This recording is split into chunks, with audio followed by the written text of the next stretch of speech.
बिस्मिल्लाहिर्रहमानिर्रहीम। अस्सलाम वालेकुम नाज़रीन, आप देख रहे हैं आवाज़। मैं हूँ बैरिस्टर एहतिशाम अमीरुद्दीन। आवाज़ एक करंट अफेयर्स का प्रोग्राम है, लेकिन मुझ पर लाजिम नहीं कि हर रात 10:03 पर जब मैं लाइव शो लेकर आपकी खिदमत में हाज़िर होता हूँ तो उसका आगाज़ PDM के नवाज़ शहबाज जरदारी से हो और PTI के इमरान खान पर ख़त्म हो। ये मेरा इस्तेहकाक है कि मैं ज़िंदगी पर, ज़िंदगी से जुड़े मामलात पर, समाज पर, अरूज पर, ज़वाल पर,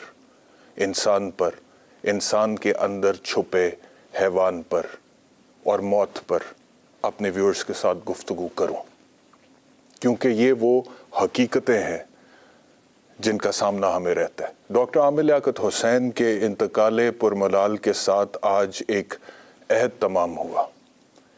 एक ऐसा अहद जिसमें नशेबो फराज की बहुत सी दास्तानें रने रकम है।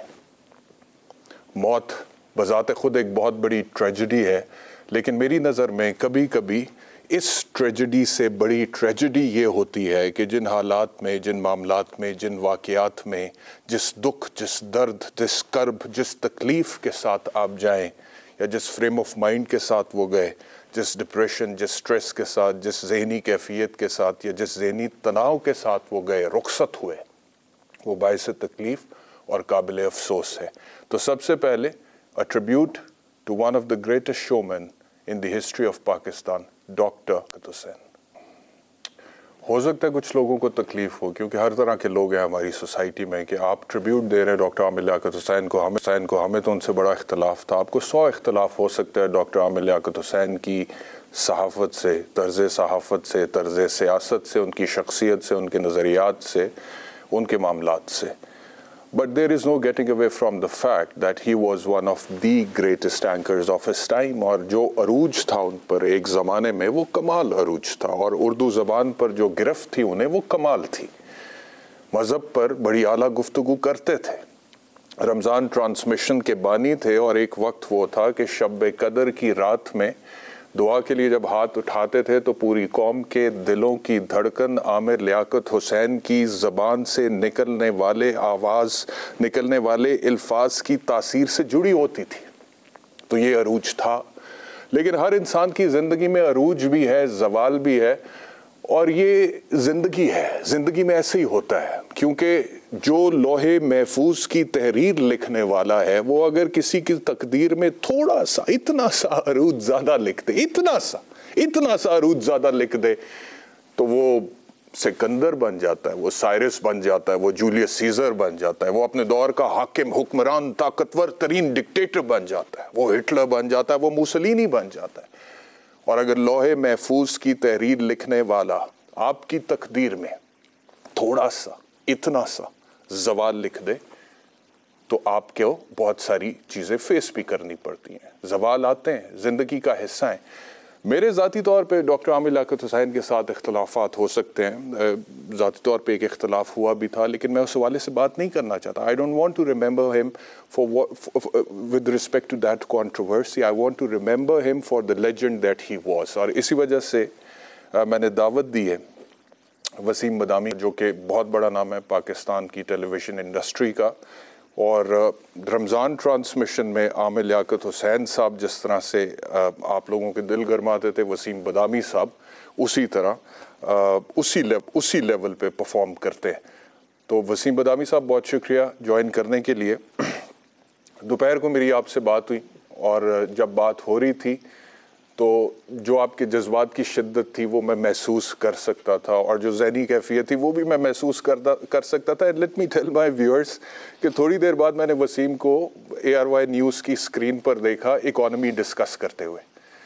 तो मुझे उस टाइम पे भी ख्याल आया कि लोगों को लगता है हमारी जो जॉब है वो बड़ी आसान है, हम बस बैठते हैं। और कुछ भी लोग हमें कह देते हैं। आमिर लियाकत हुसैन साहब का सबसे बड़ा गिला जाने से पहले ये था कि मेरे साथ बहुत बुरा हुआ है, मेरे साथ बहुत ज़्यादती हुई है। भाई, अगर आमिर लियाकत ने किसी के साथ कुछ बुरा किया होगा तो मैं उसको जस्टिफाई नहीं कर रहा, लेकिन आमिर लियाकत के साथ भी अगर कुछ बुरा हुआ है तो मैं उस पर एतराज़ तो उठाऊंगा, क्योंकि किसी के साथ कोई भी एक इंसान बुरा नहीं कर सकता। और जो एक इंसान के ज़ाती मामलात हैं वो फैसले उस परवरदिगार ने करने हैं, हम इंसानों ने नहीं करने। हमारी औकात के, हमारी हैसियत के, हम खुद कितने बड़े इंसान हैं, फरिश्ते हैं।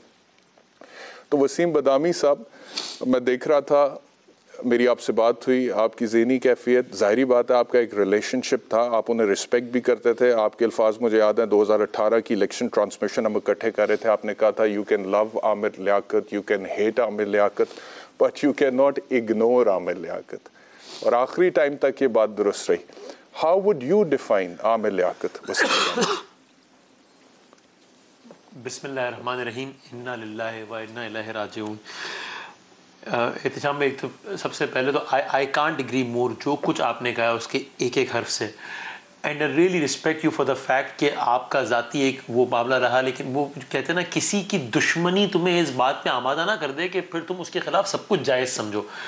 इतना रूथलेस नहीं हो जाना चाहिए। और आप जानते हैं मैं किसी वजह से कह रहा हूँ कि आप किसी के फिर जाने के बाद भी उससे अपने स्कोर सेटल करते रहें।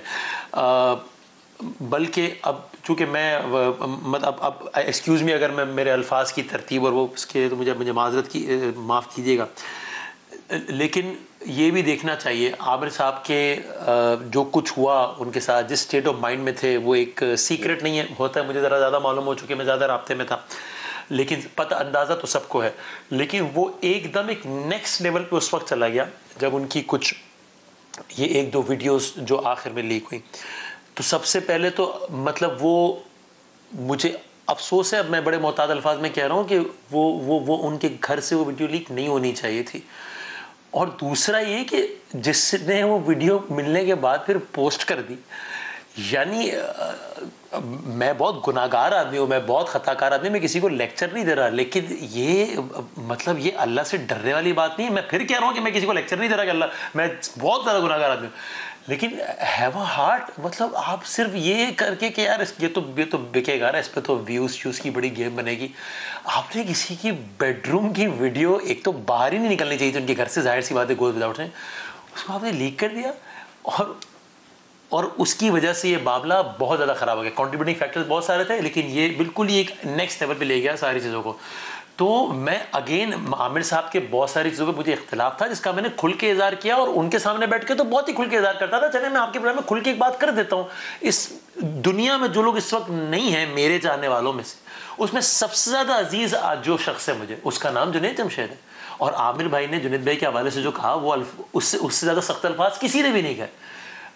तो क्या मेरा वो इख्तिलाफ उनसे ख़त्म हो सकता है? Of course not. जुनैद भाई की बड़ी बात है कि उन्होंने उनको दिल से माफ़ किया, लेकिन इसका मतलब ये नहीं है कि हम उनके खिलाफ हर चीज़ को जस्टिफाई करो। उनकी 100 चीज़ें गलत थी, और ये दावा वो आदमी करे जो कि अगर किसी को खताओं को, और वो भी आप, यानी अगर आप किसी के ऐबों पे सरा बात कर रहे हैं, तो ये बात वो आदमी करे जो खुद ये दावा भी कर सके उसी सांस में कि मैं हर ऐप से पाक हूँ। जब जिस दिन आपको यकीन हो जाए आप हर ऐप से पाक हैं, फिर आप दूसरों का, मैं किसी भी गलत काम को जस्टिफाई नहीं कर रहा है उसे, बट इस तरह इसको उछालना, ये भी इस आमिर साहब ने जो कुछ किया, लेकिन ये जो हुआ, ही डिड नॉट डिजर्व दिस। मैं अभी उसी मुर्दा खाने से उनका अभी देख कर आ रहा हूँ, तो मेरे मुंह से अल्फाज निकल रहे थे कि he did not deserve this.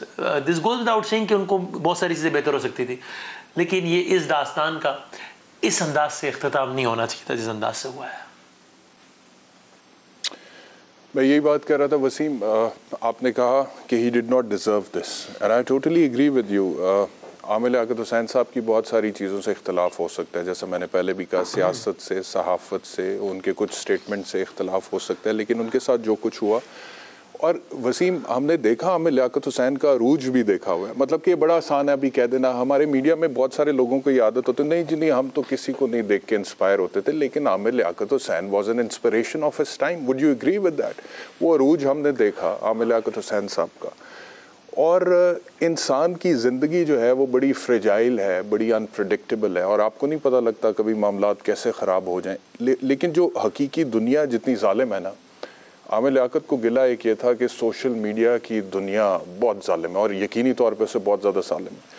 ये जो आप वीडियोस की बात कर रहे हैं वसीम, मैंने उन वीडियोस के हवाले से मेन स्ट्रीम मीडिया, अपना प्रोग्राम तो बहुत दूर की बात है, मैंने सोशल मीडिया पर एक ट्वीट मुजम्मत तक का सिर्फ इस वजह से नहीं किया कि उसको मुजम्मत करने के लिए, कंडेम करने के लिए भी, first I will have to talk about it because and that will be breach of his privacy, मैं करना ही नहीं चाहता था उस बारे में बात, लेकिन जो कुछ उनके साथ हुआ, जिस फ्रेम ऑफ माइंड में वो थे, जिस ज़हनी तनाव में वो थे, we literally did not deserve this. Aamir Liaquat Hussain जैसा आदमी जितनी बेबसी से ये कह रहा था कि कोई वो वीडियोस रिमूव क्यों नहीं करता और लोग उसके ऊपर किस तरह के कमेंट्स करते हैं, Waseem this is a public issue and we need to talk about it. और यहाँ पे ख़वातीन के साथ इस तरह का कुछ होता है तो उसके ऊपर एक्शन होता है, लेकिन एक मर्द के साथ हो तो उस पर भी एक्शन होना चाहिए। लेकिन आमिर लियाकत का दिल बड़ा था, एंड में उन्होंने कहा मैंने माफ़ कर दिया। आप ठीक कह रहे हैं कि ये यानी एक अगेन ये बहुत बड़ा एक सवाल हुआ हमारे सारे कवानीन और उस तरफ भी है, इसका आपने इशारा किया। और मैं फिर कहूँगा कि अगर उसमें कोई कहे कि अच्छा भाई क्या तो क्या आमिर साहब ने जो टेलीविज़न का इस्तेमाल करते हुए दूसरों के हवाले से, तो अगेन इसको हम 100 मरतबा रिपीट कर सकते हैं कि उसको कोई जस्टिफाई नहीं करना है, उस पर तो खुल के इख्तिलाफ ऑन रिकॉर्ड किया है ना। मतलब मैंने तो रिपीटेडली कहा है कि नहीं आप इस तरह मज़हब का इस्तेमाल, ये सारी बहुत सारी चीज़ें, लेकिन इसका मतलब ये नहीं है कि जो आपने कहा ना कि एक गलत हुआ है तो फिर उसके साथ भी आप जो चाहे गलत करें। और इसका मैं सिर्फ आपकी तरफ एक दो पहलू बस छोटे से फिर और सिर्फ ये ज़रूर है कि ये मौका भी कि मैं अंडरस्टैंड करें कि अगर हमारे इर्द गिर्द का कोई शख्स अगर परेशान है भाई, तो डिप्रेशन एक प्रॉब्लम है जिसको एड्रेस होना चाहिए। आमिर भाई ने अपने आप को फिर तेज़ी से इतना ज़्यादा तेज़ी से डिस्कनेक्ट किया कि मेरी आखिरी बात 25 दिनों पहले भी और उसके बाद से रब्ता करना ही नामुमकिन हो गया। लेकिन जब इस अंदाज से आदमी कटता चला जाता है तो फिर ये बहुत ज़रूरी है कि इर्द गिर्द के लोग सब नज़र रखें कि ये मामला कहीं और जा रहा है। और जिस तरफ ये आज आमिर लियाकत साहब का मामला चला गया। एक आखिरी चीज़ ये जो हम साइबर विंग के और FIA के हवाले से बात कर रहे हैं वसीम, इसमें एक मेरे पास क्लिप है उनकी जो तीसरी बेगम दानिया शाह, उनसे कुछ सवाल पूछा टेलीविज़न एंकर ने वीडियोस के हवाले से, और मैं समझता हूँ इस पर कार्रवाई होनी चाहिए। ये कार्रवाई होनी चाहिए। एक आदमी अगर डिप्रेशन में गया और उसके बाद 5-6 दिन बाद उस ज़हनी कैफियत के बाद उसकी मौत वाक़या हो जाती है, तो ये बहुत बड़ा किरदार था इस चीज़ का उसके अंदर। वो भी सुना दें कि does that amount to a confession on television. जो बात आप कह रहे थे वसीम, इस पर कार्रवाई होनी चाहिए, कानूनी। आप इत्तफाक करेंगे? हाँ देखिए कि मतलब ये अगेन अगर उनको ये लगता था बहुत एहतराम के साथ, तो ये हर खातून का बिल्कुल एक राइट है, वो जो भी इसमें शरई सारे काम में है कि आप अपनी राहें जुदा करें या जो कुछ भी एक शरई तरीक़ेकार है वो अपने। लेकिन एक यानी देखिए मियाँ बीवी का रिश्ता अगर इस एग्जाम्पल की वजह से इस रिश्ते पर से ट्रस्ट उठा लोगों का, अगर इन दो लोगों ने मियाँ बीवी ने दूसरे को शुकूक की नज़रों से देखना शुरू कर दिया, तो फिर ये किधर सोसाइटी और सब किधर जाएगा। तो ये एक उनके वो सीन्स शेयर हुए हैं। और एक मैं माजूर की बात नहीं कि हमें भी अपनी यानी मैंने वो वीडियो किसी को आगे फॉरवर्ड नहीं की मैंने आगे, हमें भी थोड़ा सा ये एक बुक कर लेना चाहिए एहसास, हर किसी को अपने हिस्से का तो किरदार अदा कर लें। तो ये वो सीन्स क्यों बाहर आए और वो सीन्स कहाँ से बाहर आए मालूम है सबको।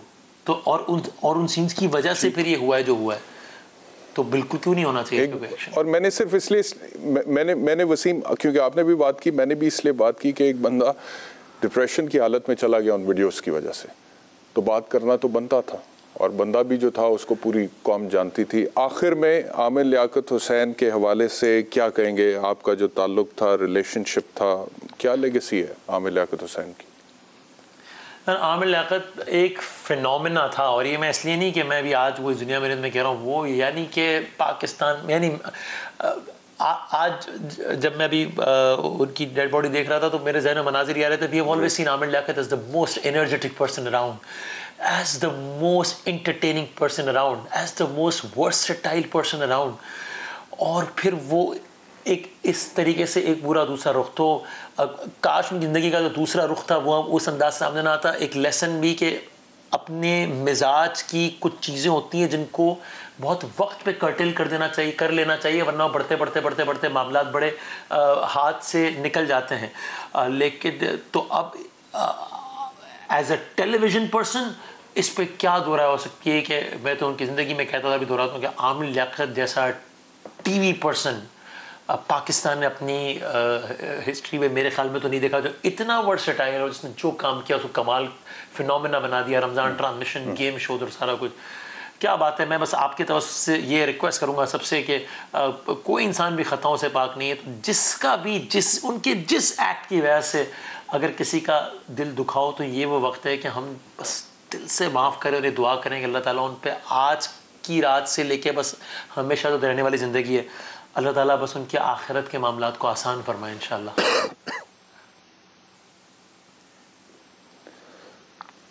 आमीन। और जाते जाते, क्योंकि आमिर लियाकत हुसैन उर्दू ज़ुबान के एक माहिर थे और उनकी तहरीरें भी आप पढ़ें तो उनकी जो जुमला साजी थी वो बड़ी बेहतरीन थी, बड़ी कमाल थी, और वसीम उससे इत्तफाक करेंगे। तो वो कुछ अल्फाज जाते जाते मैं भी एक ट्रिब्यूट के तौर पे, क्यों जी वसीम साहब ऐसे ही है ना जी, मतलब कि उनके, बल्कि मैं खाली एक जुमला कह दूं, उनके कॉलम से वो लिखते थे तो मैं पढ़ता था, मैं उनको ये कहता था, हंसते हुए कहता था आपकी अक्सर जो राय है ना उससे तो मुझे इत्तेफाक है नहीं, लेकिन आपको कॉलम इसलिए पढ़ता हूँ कि पढ़ने से उर्दू बहुत इम्प्रूव होती है। क्या क्या बात है, क्या सिलेक्शन वर्ड, क्या कहना है। एग्जैक्टली यही मैं कह रहा था। तो मैं जाते जाते इतना कहूँगा कि एक मुसाफिर था कुछ देर ठहरा यहाँ, अपनी मंजिल को आखिर रवाना हुआ। बात कल की है महसूस होता है यूं जैसे बिछड़े हुए एक ज़माना हुआ। कल तक था जो रौनके ज़िंदगी, आज शहरे खामोशां की जीनत बना। जुर्रतों का खुदी का दिया बुझ गया, कारवान खिताबत सहाफत उठा। जिंदगी से खफा हो के वो चल दिया, जीते जी जो किसी से खफा ना हुआ। महफलों का जो नोशा था वो असरता कब्र का, उसको दुल्हा बनाया गया। जब उतारा लहद में कहा कान में, अब हमारी गली में ना आना कभी। रोज़े महशर ही शोरश मिलेंगे तुम्हें, हश्र तक अब ये लब ना हिलाना कभी। ये सुखन सुन के वो चुप का चुप रह गया, एक जुमला भी उससे अदा ना हुआ। जिस मट्टी से ढांपा उठे चल दिए, दो कदम पर रुके फातिहा के लिए। आयुस की लहद से सदा दोस्तों, आप आएंगे फिर कब दुआ के लिए। तो जैसे कि वसीम ने कहा है, मेरी भी ये रिक्वेस्ट है कि अगर किसी का कभी दिल दुखा भी है माफ़ कर दें, अल्लाह ताला आपको भी माफ़ करेगा। अल्लाह ताला हम सब पर करम फरमाए। Thank you very much Waseem Badami for us. एक ब्रेक लेते हैं, ब्रेक के बाद वापस आते हैं।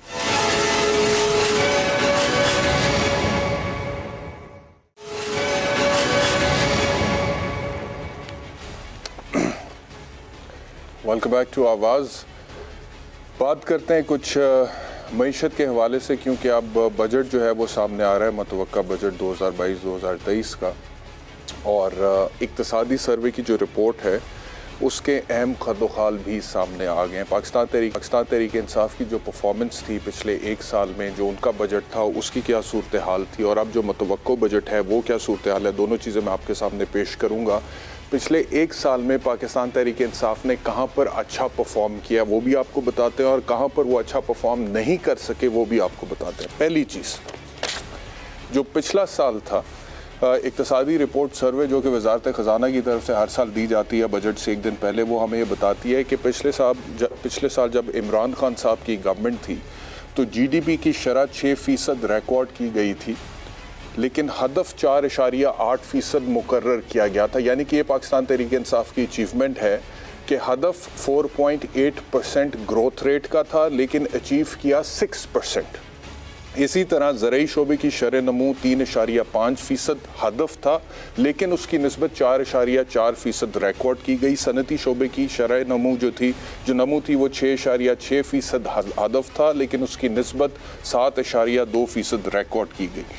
अच्छा जी, अब मैं अगर आपसे जो चीज़ें ठीक नहीं हुई हैं पिछले एक साल में पाकिस्तान तहरीक इंसाफ के दौर में वो आपसे शेयर करूं, तो महंगाई की औसतन शरह जो हदफ था वो ये था कि 8% तक महंगाई रहेगी, लेकिन वो गई 13.3% तक। उसके बाद सरमायाकारी जो है वो 16.1% हदफ था, लेकिन उसके मुकाबले में वो 15.1% तक रही। करंट अकाउंट डेफिसिट जो पाकिस्तान तहरीक इंसाफ बहुत ज़्यादा क्रेडिट लेती थी कि जी करंट अकाउंट डेफिसिट जो है उसको हमने कम किया है, वो हदफ था कि 2 अरब 27 करोड़ 60 लाख डॉलर तक रहेगा पिछले एक साल में, लेकिन वो गया 13 अरब 80 करोड़ डॉलर तक। तो ये भी उनकी जो है ये एक नेगेटिव पॉइंट था। फिर जुलाई 2021 था मई 2022 जो तजारती खसारा था वो था 43 अरब 33 करोड़ डॉलर, लेकिन ये तजावज़ कर गया। हदफ जो था वो 28 अरब 43 करोड़ 60 लाख डॉलर तक था। फिर जुलाई ता मई के दौरान दरामदात जो है वो 72 अरब 18 करोड़ डॉलर तक पहुँच गई।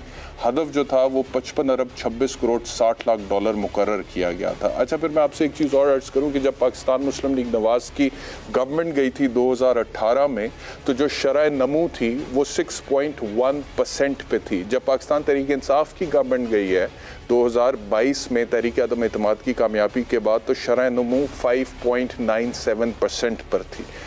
जब पाकिस्तान मुस्लिम लीग नवाज़ की गवर्नमेंट 2018 में गई थी तो महंगाई की शरह 4.6% थी। जब पाकिस्तान तहरीक इंसाफ की गवर्नमेंट 2021 में गई है तो महंगाई की शरह 10.8% रही है। तो ये कुछ कंपैरिजन था। मुझे ज्वाइन किया शब्बर जैदी साहब ने, बहुत शुक्रिया सर ज्वाइन करने के लिए। मुझे ये बताइएगा कि ये इक्तसादी सर्वे तो आ गया सामने, इससे पहले कि मुतवक्को बजट के हवाले से मैं आदाद शुमार अपने व्यूअर्स के साथ शेयर करूं, ये जो परफॉर्मेंस है पाकिस्तान तहरीक इंसाफ की पिछले एक साल की, इसको आप कैसे गेज करेंगे? क्या राय आपकी? जो तहरीक इंसाफ का पिछला एक साल गुजरा है वो किसी भी लिहाज से गलत नहीं था। उनकी माशी परफॉर्मेंस खराब नहीं है। हाँ, उस सबसे बड़ा जो प्रॉब्लम उनको आया है और जिसने महंगाई को और जिसने उनके करंट अकाउंट को खराब किया है, वो मेरा जाती व्यू है कि वो इंपोर्ट के इनका इंक्रीज है, जो कि इंटरनेशनल प्राइसेस की वजह से हुआ, जिससे हमारा करंट अकाउंट का खसारा 13 अरब से क्रॉस कर गया और जिससे महंगाई चली गई।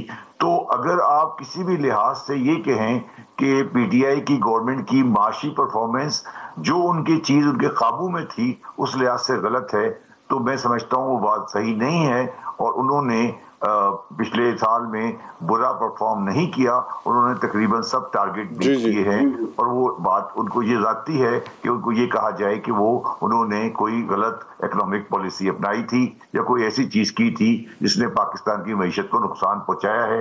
पाकिस्तान की मईशत का नुकसान जो है बुनियादी तौर पर वो कमोडिटी की प्राइसेस में किया है, और जो पाकिस्तानी मईशत का जो खदोखाल हो गया है, जिसमें हमारा बहुत इंपोर्ट बेस्ड हो चुका है, वो बुनियादी वजह है जिसकी वजह से पाकिस्तान की मईशत को आज परेशानी का खतरा लाहक है। मगर एहतशाम साहब, आप ये बात याद रखिएगा कि जब इमरान खान की गवर्नमेंट मजबूत थी और आप सब लोग कोई इस तरह की बात नहीं करते थे, नो कॉन्फिडेंस का मोशन नहीं आया था, उस वक्त भी मैंने ये बात कही थी कि पाकिस्तान एक इंसॉल्वेंट कंट्री है, ये कंट्री इस तरह नहीं चल सकता और ये कंट्री बहुत जल्दी बैंकरप्सी में और खुदा ना खास्ता डिफॉल्ट में चला जाएगा।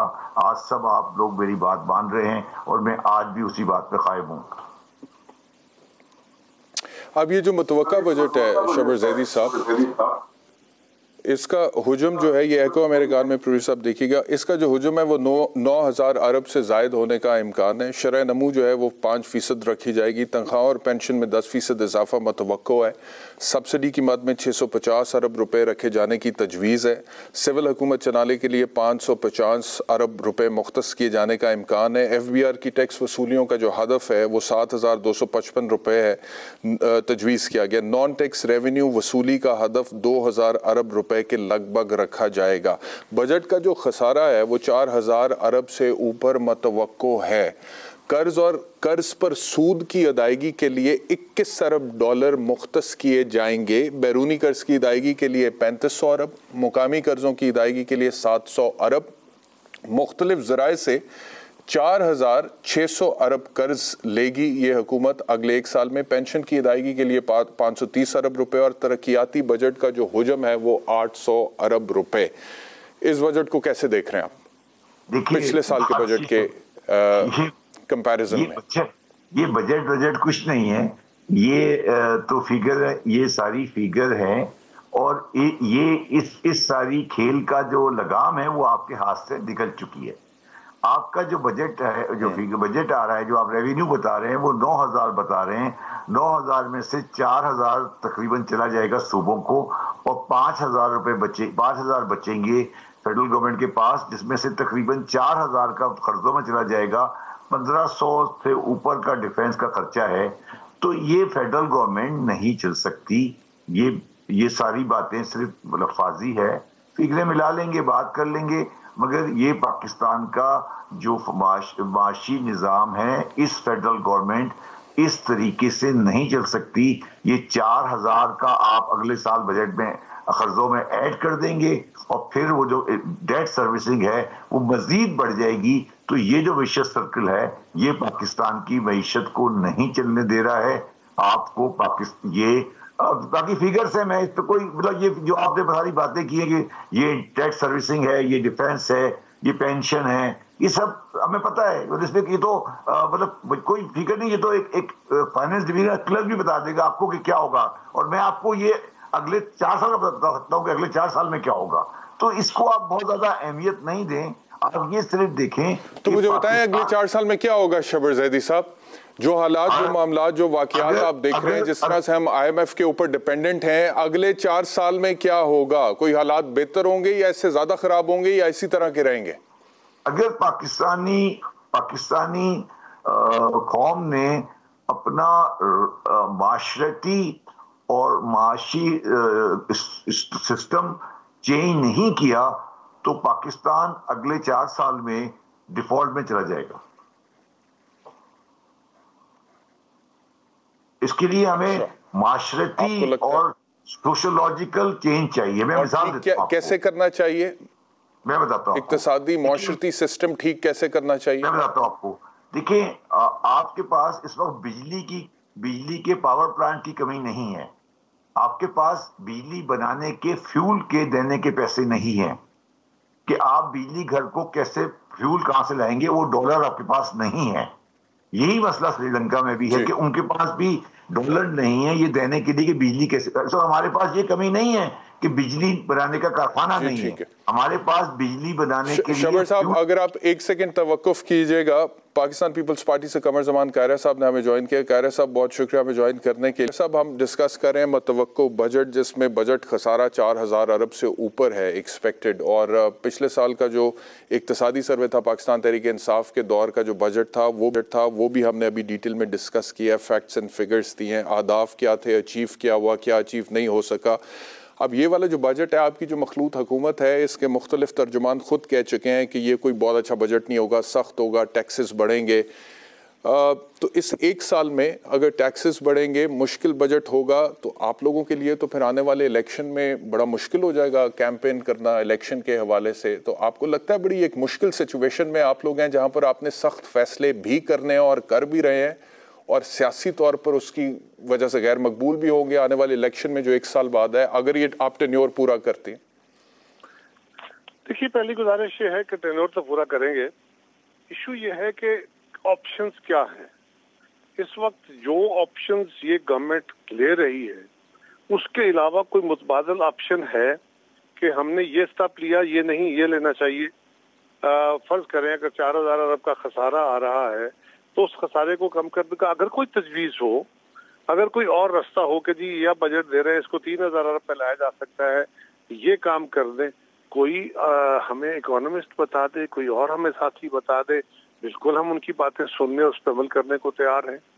लेकिन अगर अवेलेबल ऑप्शन ही ये है कि आपने मुश्किल फैसले करने हैं, तल्ख फैसले करने हैं, तेल की कीमत आप नहीं बढ़ा सकते तो फिर आपके पास पैसा कोई नहीं है, आप अपना टोटल डेवलपमेंट बजट बंद भी कर दें जो कि तबाही हो सकती है ना। तो आप टोटल डेवलपमेंट बजट तो बंद नहीं कर सकते। ऑनगोइंग स्कीम्स और न्यू स्कीम्स अगर बंद कर देते हैं तो मुल्क के अंदर इकोनॉमी बिल्कुल उसके अपने खौफनाक असरात होते हैं, बंद हो जाती है, जॉबलेसनेस हो जाती है, तो वो भी नहीं कर सकते। दूसरी तरफ आप क्या करेंगे, कर्ज आपने लेने हैं तो आपका IMF कर्ज नहीं देगा, वो नहीं देगा तो बाकी मुल्क भी नहीं देंगे, बाकी फोरम भी नहीं देंगे, तो फिर आप क्या करेंगे? तो आपने मुश्किल फैसले लेने हैं। हाँ, हमने तेल की कीमतें बढ़ाई, यकीनन एक मुश्किल बुरा फैसला था, लेकिन ये फैसला इसलिए किया गया। दूसरी तरफ इंतहाई बुरा फैसला है कि अगर ना बढ़ाई जाए तो इसके नुकसानात, इसकी सियासी कीमत है। हाँ, हम वो कीमत देंगे। हाँ, हमें पाकिस्तान पहले है, सियासत पाकिस्तान को चलाने के लिए है। अगर पाकिस्तान को नुकसान हो जाता है तो सियासत का किस बात का नाम होगा सियासत? हम पाकिस्तान पीपल्स पार्टी, बाकी जमातों का भी हम यही कहेंगे, लेकिन हमारी तो बड़ी वादे तारीख है कि हम अपने सियासी नुकसान का ख्याल नहीं करते। हमेशा हमने पाकिस्तान के अंदर आईनी हुक्मरानी के लिए, जमहूरी तसलसल के लिए, पाकिस्तान के अंदर अपना सियासी नुकसान किया है, पाकिस्तान का नुकसान नहीं होने दिया। अब भी यही करेंगे और हम समझते हैं कि अब अवेयरनेस का दौर है, लोग भी समझ रहे हैं। ठीक है, जिसके घर में आज भूख है उसको 2 रोटी मिलती है, उसको 1.5 मिलेगी तो उसकी तो और तकलीफ बढ़ जाएगी। लेकिन वो ये भी जानता है और साथ बड़ा सीरियसली जो टैक्सेशन का निज़ाम है उसको हमें तब्दील करना है। इस बजट में भी आप देखेंगे इसमें वादे तब्दीलियां हैं, रिलीफ भी हैं। अगर टैक्सेस हैं, टैक्सेस तो उन लोगों के लिए, उस क्लास के लिए हैं, डायरेक्ट टैक्सेस की सूरत में होने चाहिए जिनके पास दौलत के बेशुमार पहाड़ है और उनकी दौलत में इजाफा हो रहा है। जो गरीब लोग हैं, जो वल्नरेबल सोसाइटी का हिस्सा है, उनको हमें सपोर्ट देनी है। ये बड़ा सिंपल इशू है। उनको सब्सिडियां भी मिलेंगी, उनको रिलीफ भी मिलेगा और जो रिच क्लास है उस पर टैक्स भी लगेंगे, जो सुपर रिच है उस पर भी लगने चाहिए। हैव से लेके हैव नॉट की तरफ दौलत का ट्रांसफर यही हुकूमत का एक खासा होता है। कायरे साहब, आपने कहा कि गरीब लोगों को सब्सिडी देंगे, लेकिन सब्सिडी जो पिछले साल पाकिस्तान तहरीक इंसाफ के दौर में दी गई थी वो 682 अरब रुपए की थी, जो मेरे पास फिगर सामने आ रहे हैं। लेकिन अभी जो मुतवक्के सब्सिडी हमारे पास सामने आ रही है वो 650 अरब रुपए रखे जाएंगे, आपकी हुकूमत की तरफ से तजवीज़ है सब्सिडी के लिए। यानी कि सब्सिडी में यहाँ पर ही 32 अरब रुपए का कट तो है पिछले साल की निस्बत। देखिए, पहली गुजारिश तो यह है कि सब्सिडी का कट नहीं है। 28 अरब की सब्सिडी तो हमने ऑलरेडी बजट से पहले ही दी। जो पहली गवर्नमेंट की सब्सिडी थी वो जारी रखते हुए उसके साथ मजीद अभी भी ये सब्सिडी जो डायरेक्ट इंडक्शन की सूरत में, वो बेनजीर इनकम सपोर्ट प्रोग्राम हो, वो बैतुल माल हो, वो जो बाकी जराए हैं उनके जरिए जो दिया जाता है वो इंडक्शन है। जहाँ तक ताल्लुक महंगी बिजली पैदा करके सस्ती बिजली देना है वो भी सब्सिडी है।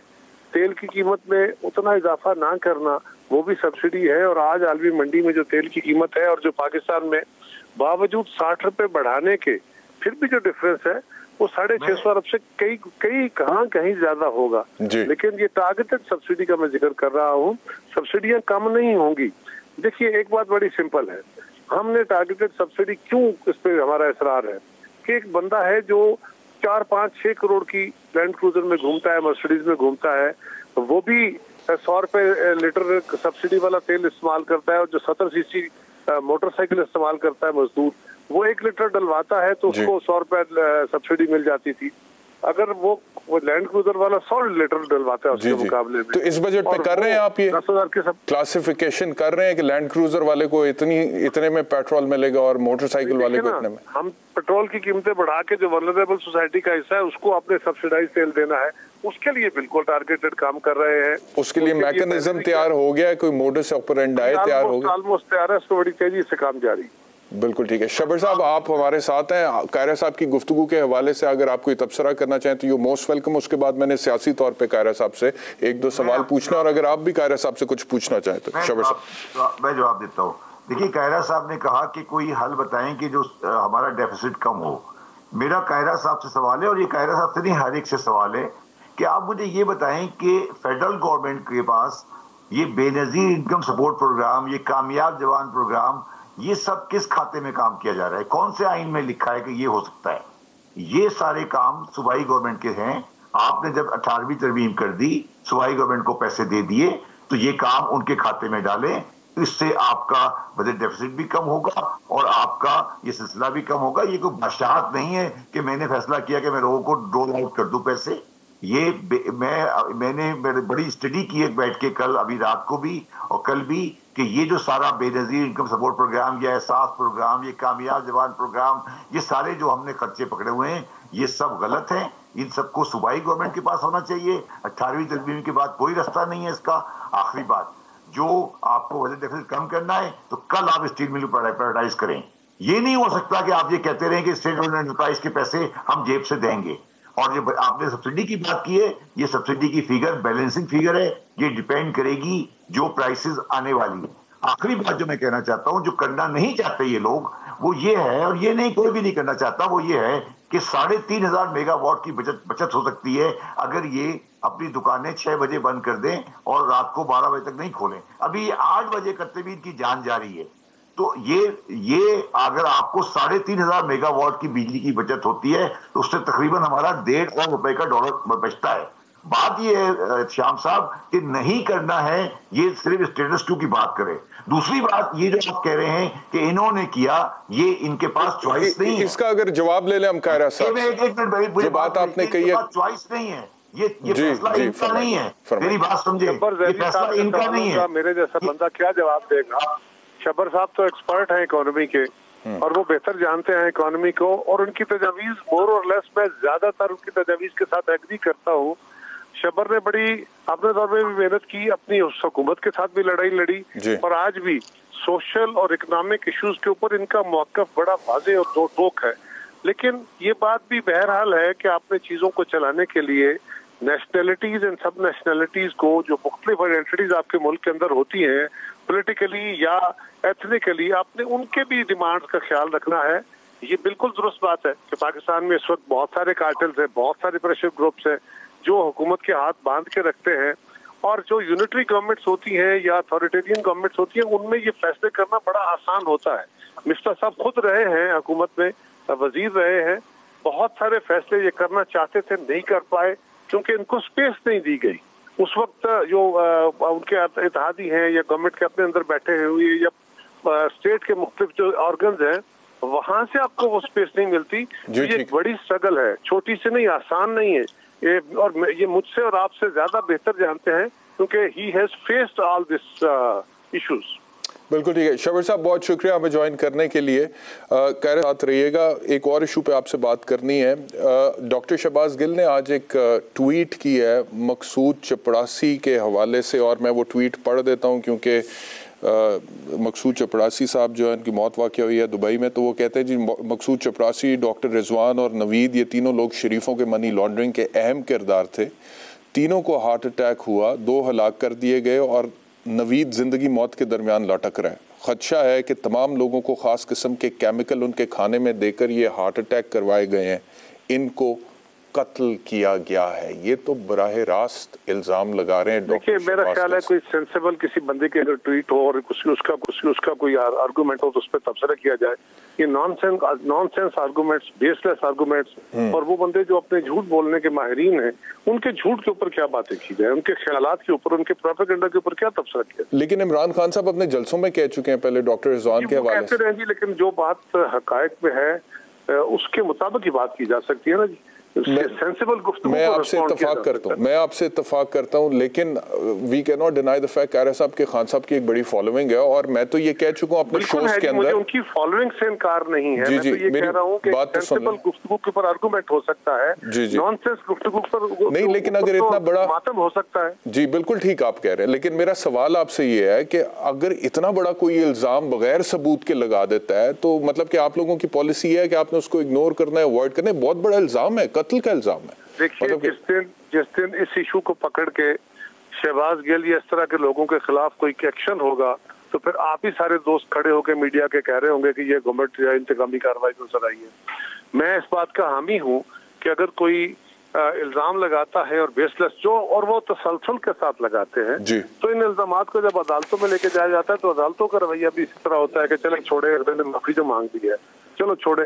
ठीक है। अच्छा, आज जो पीटीआई की खवातीन कारकुनान जो थी वो वहाँ पर पार्लियामेंट में गई हैं और उन्होंने वो गेट बंद कर दिए गए, फिर उन्होंने ताला तोड़ने की कोशिश की, फिर उन्होंने गेट को फलांगने की भी कोशिश की, फिर इवेंचुअली वो अंदर गई भी। तो इस सारी सूरत हाल पर आप क्या कहेंगे? एक तरफ तो उन्होंने कहा है जी कि हमने इस्तीफे दे दिए हैं, इस्तीफे अभी तक मंजूर नहीं हुए, तो फिर वैसे गेट बंद करने की ज़रूरत भी नहीं थी आपके ख्याल में, या गेट बंद करना ज़रूरी था?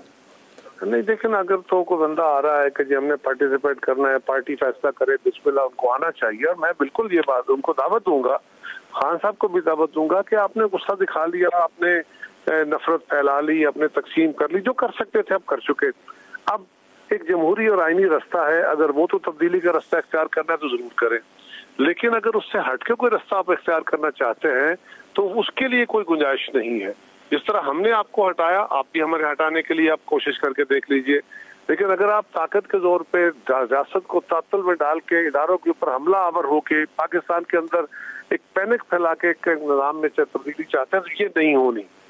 और जब ये नहीं होनी तो फिर आइए, पाकिस्तान को जो खतरात हैं उसके कुछ खतरात दुरुस्त होंगे, लेकिन जिस तरह के खतरात का खान साहब ने जिक्र किया है वो तो बिल्कुल ही लग़्व बातें हैं। लेकिन बहुत सारे खतरात हैं। आइए बैठ के, वजीर आजम ने फिर दावत दी है, उनके रवैये के मुताबिक नहीं, अपने रवैये के मुताबिक दावत दी है। आखिरी 1 मिनट है कायरा साहब, बैठ के बात करते हैं। आखिरी 1 मिनट है, क्विकली आपसे जवाब चाहूंगा कि आपकी जो हुकूमत है, PDM की जितनी भी जमातें उसके अंदर है, PTI उसको कहती है भानमती का कुंभा, मामलात कैसे जा रहे हैं, कोई इख्तलाफात, कोई या टेन्योर पूरा करेंगे आप लोग? देखिए, PDM से हम PDM में नहीं है, हम PDM से अलग हैं। इसमें PDM plus Peoples Party and ANP की हुकूमत है इस वक्त। पहली बात तो यह है कि ये इतने जमातों का जो इत्तेहाद होता है, छोटी जमातों का भी इत्तेहाद हो, तो उनके अंदर तो छोटे मोटे इख्तलाफात तो पैदा होते रहते हैं। किसी एक जमात की हुकूमत भी हो तो मुख्तलिफ ग्रुप के मुख्तलिफ ख्यालात होते हैं, उनके अंदर तजादात आ जाते हैं, तातुल आ जाते हैं, लेकिन मुख्तलिफ जमातों के अंदर ये ख्यालात का डिफरेंस होना, इंटरेस्ट का डिफरेंस होना, पॉलिटिकल डिफरेंसेस पैदा होना, आइडियोलॉजिकल डिफरेंसेस होना, ये नेचुरल है। लेकिन अगर आपके जज्बे ठीक है, आपकी फहम ठीक है, तो आप उसको हल भी करते चले जाते हैं। जितना ये बड़ा कोलिशन है उतने ही बड़े। बिल्कुल ठीक है Kaira sahab, thank you very much for joining us. I have to, आपका बहुत शुक्रिया प्रोग्राम देखने के लिए। अपना बहुत ख्याल रखिएगा। अल्लाह हाफिज़।